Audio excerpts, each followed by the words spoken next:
13 वर्षको उमेर हुँदै गर्दा एउटा एमालेको नेताले दलितहरूको लागि यो चुनावमा के दिने भन्दै गर्दा दलितको बस्तीमा मरेको एउटा भैँसी फालिदिए हुन्छ, एउटा अलिकति रक्सी मासु दिए हुन्छ भनेको सुनेको त्यो दिन यो दिन मैले मुखमा मासु हालिनँ हैन। मैले त्यो बेलाबाट मैले मासु खाइनँ। उसले रक्सी पनि छोइनँ मैले। उसले मलाई अपमान गरेर के भन्यो भने म सानै 13-14 वर्षको कति थियो, यसो भाषण सुन्न पहिले एउटा म पनि फेरि बोल्ने ठाउँमा अगाडि गइहाल्नु पर्ने फेरि अनि यसो गरेको अनि उसले चाहिँ ल के दिने त अब यो चुनावमा भन्दाखेरि यो दलित बस्तीमा यो हाम्रो त्यो एउटा सुनारहरूको एउटा दलितको बस्ती के दिने भन्दाखेरि त्यो कसैको मरेको भैँसी फालिदिए हुन्छ, कसैको चाहिँ के 2-4 टुक्रा मासु फालिदिए भइहाल्छ नि दलित। अनि मलाई त्यो दिन लागि दलितहरू त्यो मासुमा बिक्री हुँदो रहेछन्, रक्सीमा बिक्री हुँदो रहेछन्। एउटा बाहुनको घरमा ब्याउन नसकेर मरेको भैँसी घिसार्दै लगेर दलितको टोलमा दिए, पेट चिरेर पाडा झिकेर गाडे, मरेको भैँसी काटेर खाएर दलितहरूले एमालेलाई भोट हालेर जिताए।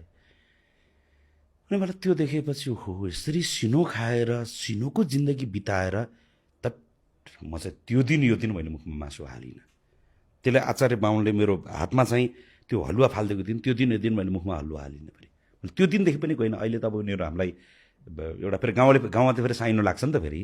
गाउँमा त फेरि जो जातको भए पनि एउटा उसमा पनि अब हामी उनीहरूलाई भेनाजु भन्ने, उनीहरू हाम्रो साला बाबु, अब साइनो पनि लागेको छ, विभेद पनि भइरहेको छ होइन। त्यो गाउँमा त एउटा खालको साइनो।